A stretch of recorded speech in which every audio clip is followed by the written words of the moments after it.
Hi, it's William. I hope you're all going well, and a little while ago I played Farewell, the bonus episode for Life is Strange Before the Storm, and I have some thoughts on it. Most of them are good. I like this episode a lot, and some are things that I do have some mixed feelings about as well, so I wanted to talk about all of this today. Very quickly, I'll just chuck some disclaimers on the screen. Technically, I have had some more time to gather my thoughts on this episode, so I just want to make that known here. Just getting straight into it, my initial reactions when I finished this episode for the first time were comprised of a few things. It was very sweet, it was very short, and time is apparently doomed to repeat itself. Let's start with the sweet stuff first, because holy shit, you guys, how fucking cute is this episode? Chloe Price, my best friend. Takes one to know one. The journey will be treacherous and full of treacherous. So dorky. I thought we were lovable. That was worth stopping for. We're Max and Chloe, remember? We're always together. You know what, Max Caulfield? What, Chloe Price? You're the frickin' best. That's all. Obviously, my two favorite things about this episode are Max and Chloe. Getting to step into the shoes of Max Caulfield once again and perceive the world through her lens was just a joy to experience. Especially with the returning Hannah Telle breathing life into this iconic and special character once more. Having Ashley Birch return as Chloe was equally as special for a number of reasons, and I think she did a really great job of portraying a familiar Chloe Price, yet one that has this different, unexplored side to her that we don't see much of in season 1 and Before the Storm. Max and Chloe are a little more sillier and childish since they are younger in Farewell, so their voices and portrayals are a little different. But through the great performances and writing in this episode, their personalities are still there. Max is just as shy and unsure of herself as we know her in season 1, and we do see a tiny spark of Chloe's rebellious side, revealing to us that maybe the line between who she is and who she becomes is a little more blurrier than we suspected, as a Perceptive fan pointed out to me on Twitter. And that's something else I really like about this episode. It gives us a lot of new insight into these two characters and what their friendship means to each other. That Chloe is always the one who is taking Max along on new adventures and experiences. That it wasn't just something that occurred due to the circumstances in season 1. That Max almost feels lost without Chloe by her side and couldn't imagine life without her best friend. There's some great parallels here between their relationship and the one that Chloe shares with Rachel. With her, the roles are reversed, and when Chloe reaches a point in her life where she feels lost in this world, it's Rachel that's bringing her along on new adventures and giving her new experiences. I feel like this dynamic in Farewell also sheds some light on why Max almost never contacts Chloe again. It's Chloe who is the lead of their friendship. She's the initiator, the quest giver, the captain of this ship, and when they're together, Max is more than happy with this friendship. For a character that sometimes feels directionless, she has some direction with Chloe. Without her, Max loses her bearing. She loses this confidence that Chloe gives her. Without someone to follow, she feels indecisive, uncertain, and unassertive. I think Farewell portrays this friendship of theirs in such a genuine light. You really feel this legitimate care they have for one another whenever they interact. Every chapter they're in together, which is almost all of them, was such a delight to play. And another one of my really favorite parts of this episode is how that friendship is explored. I think what Farewell does exceptionally well is giving us the same experience that Life is Strange provides through its gameplay, but a different reason for how and why we action a certain aspect of that play, exploring the environment. Previously in season 1 and Before the Storm, exploring the environment provided you with a richer context and understanding of its world, and the story that played out somewhat separately to that gameplay. In Farewell, its story revolves around you exploring that world. Max is actively taking one last look around and reminiscing about the time that she spent here and the objects of importance to either herself, Chloe, or their friendship. This being the last ever episode we might have with these two characters, we as players are doing the exact same thing, reminiscing about the time that we've spent here and the objects of importance between Max, Chloe, and our bond with these characters. The premise of the story not only works in conjunction with this change in exploration and this intersection of gameplay, it complements the same theme of rediscovery that surrounds Season 1. Max and Chloe are attempting to rediscover this treasure from their past in Farewell, just as they're trying to rediscover this friendship they once treasured in Season 1. As Max explores Chloe's house, she's reminiscing about the childhood she spent together with Chloe, just as she explores Arcadia Bay in Season 1, rediscovering and remembering all the relics of that childhood. With both of these themes working to provide us with even more background on their story together, letting us discover these chapters in their life while they're rediscovering those same chapters at the same time. Remember how we used to talk about ruling the bays of Arcadia one day? We thought we were gonna be pirates forever. I guess we grew out of it. But it's fun to act like kids again. For a little while.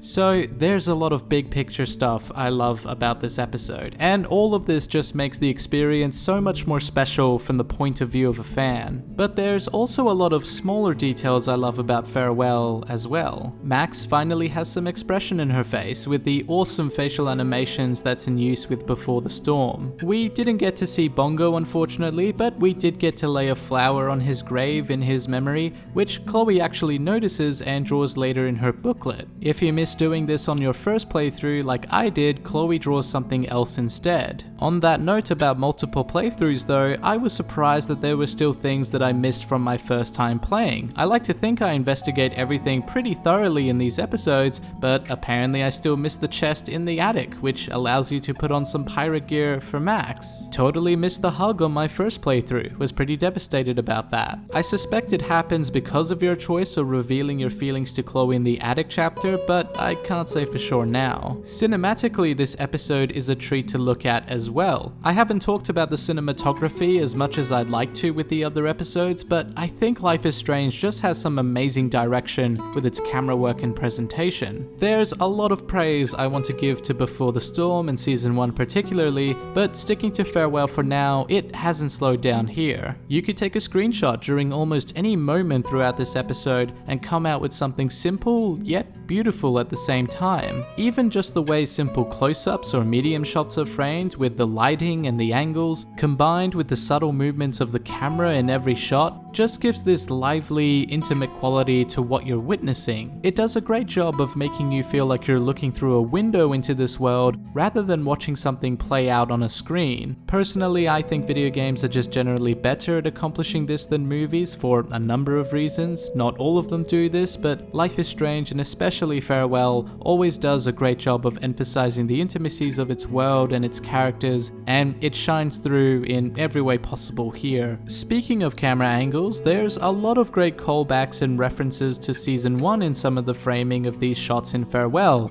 such as this one, and this one, and this one. Totally not cool, but also really cool at the same time. Oh, and the music. How good is the music in this episode? It's not composed by Jonathan Morali, and I'll be honest, I am a tiny bit disappointed that we didn't get some of his music from Season 1, but what we did get more than enough made up for it. I mean, just listen to it.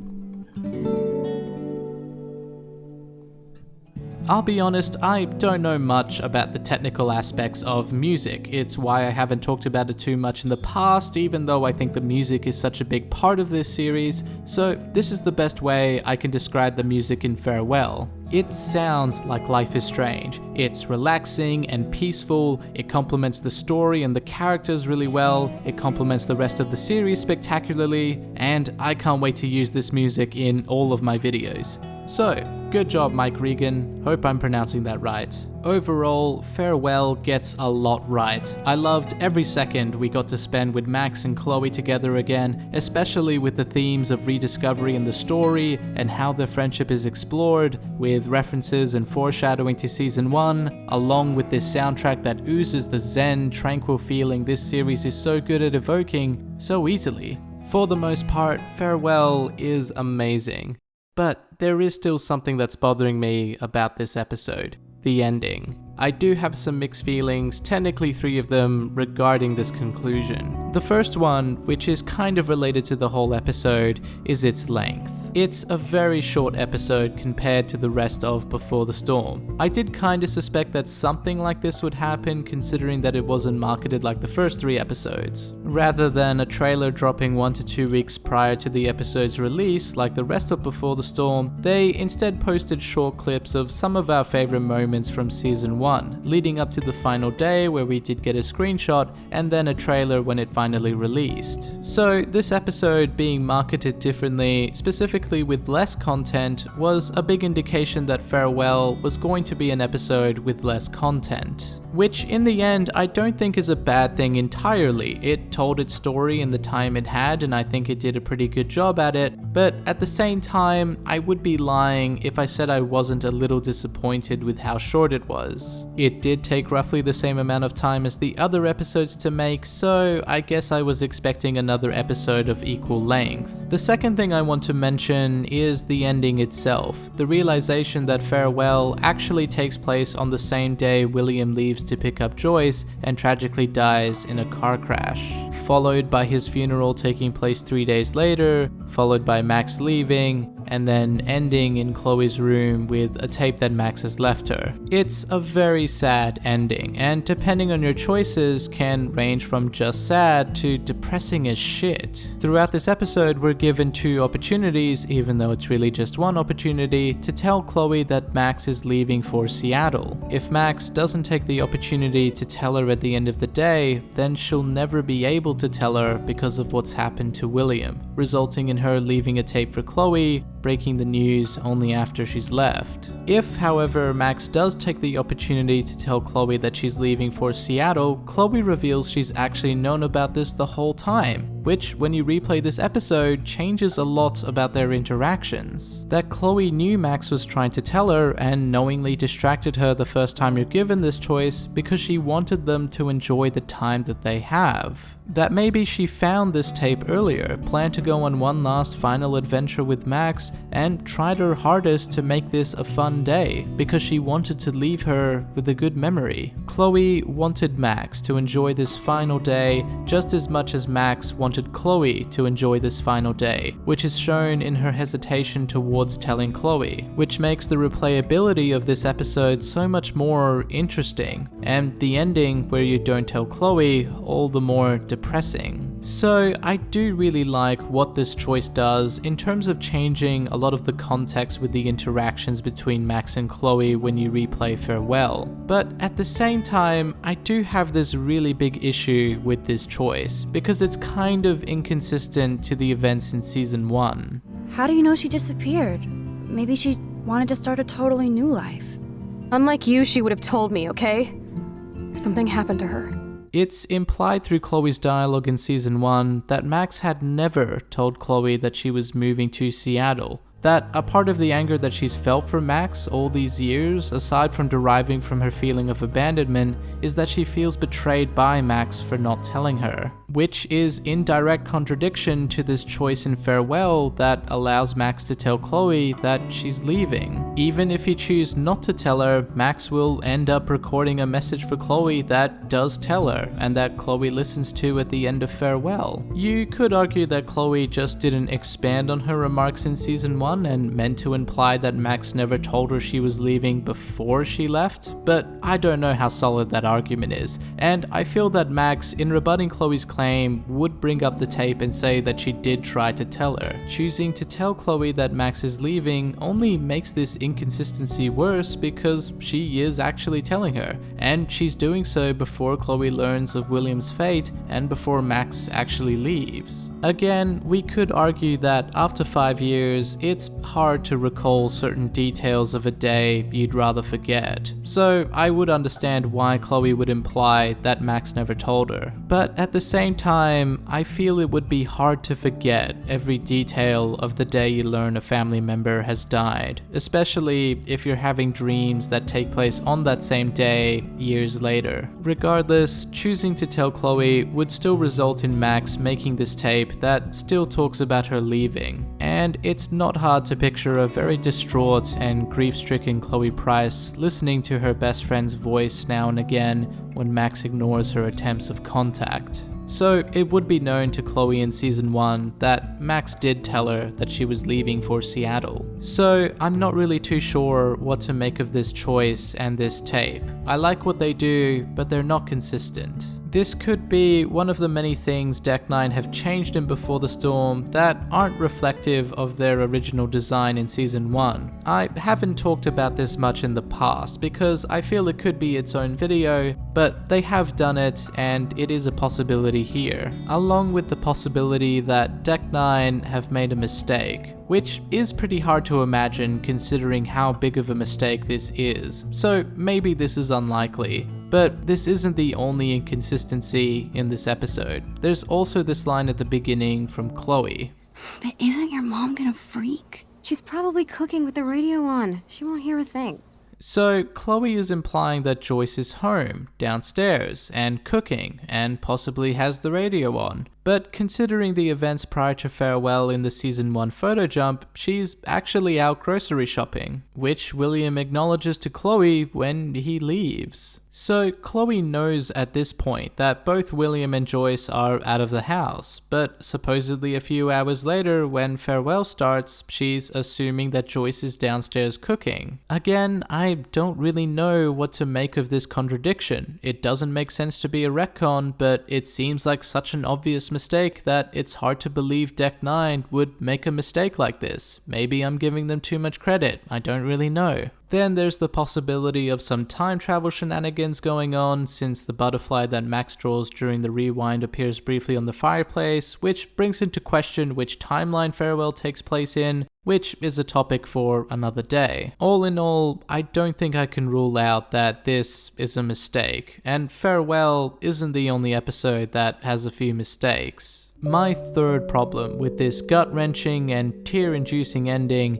is just that. It's another tragic ending in a series full of tragic endings. No matter your choice in Season 1, both outcomes are incredibly sad and depressing. Even the Sacrifice Arcadia Bay ending, with Chloe and Max driving away, to me is still more bitter than sweet. Before the Storm is tragic for a bit, and then it ends on a slightly higher note, and then becomes tragic again. Something I've been questioning lately as I prepare to look at Season 1 in more depth is whether a tragic ending is a part of the DNA that makes up Life is Strange. Are we just doomed to a series that will break our hearts at the end of every story? I'm bringing this up now because I think Farewell confirms this idea, and I don't know whether that itself is a good thing. This episode, to me, was a celebration of Max and Chloe's friendship, to allow them one final day to have fun and enjoy the time that they have with each other.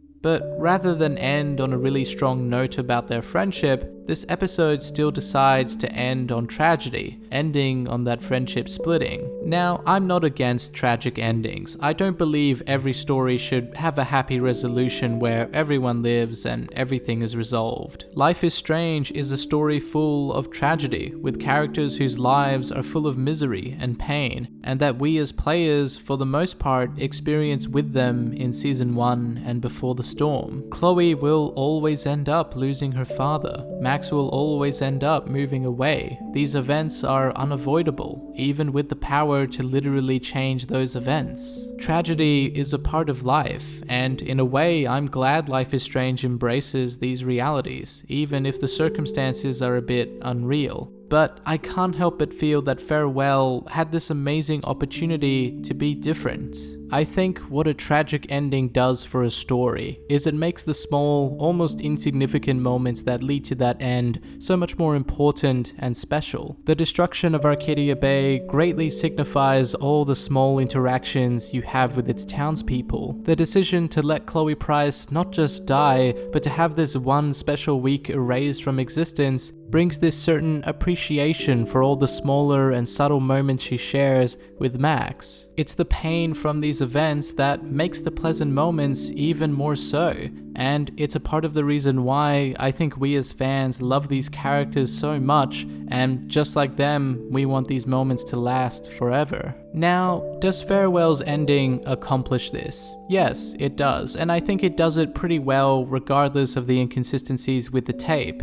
But I don't think it had to. It didn't need a tragic ending to make the pleasant moments more special, because it already has all of the context and tragedy of season 1 behind it. The tragedy that would have made a happy ending to this chapter in Max and Chloe's life so much more wonderful in comparison. And this happy ending would make the tragedy of season 1 all the more heartbreaking. As players, we know what's going to happen. We've already experienced all the pain these characters will go through, and we're well aware of their inevitable, painful end. So I think the last thing we needed in Farewell was more pain. Instead, I think what we needed was an ending that celebrated the opposite of that pain. And I think ultimately what that is love. The love that these two characters share, the love that we as fans have for them, and the love that we have for this series. Love is a part of life, just as much as tragedy is, and I think Farewell would have been the most perfect opportunity for Life is Strange to finally recognize this. That even though there's no avoiding the terrible shit that will eventually happen, we'll still have these beautiful moments that we should take a second to sit down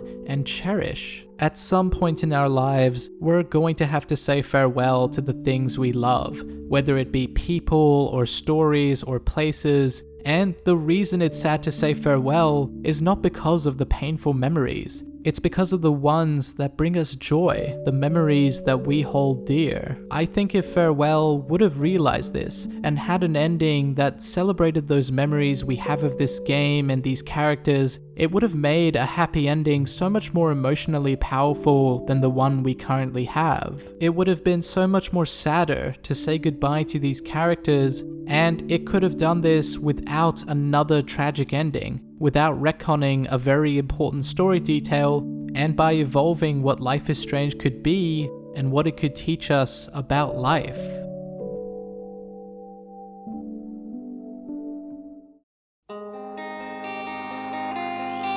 So, those are my thoughts on the ending to Farewell. It was a good ending, but I don't think it was the right ending.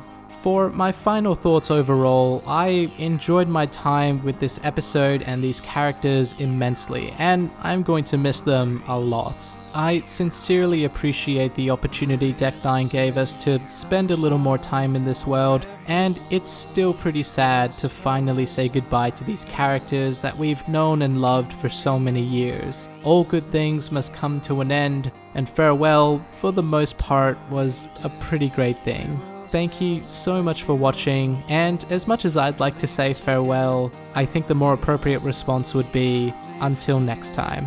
Thank you so much again, and I hope you all have a wonderful day.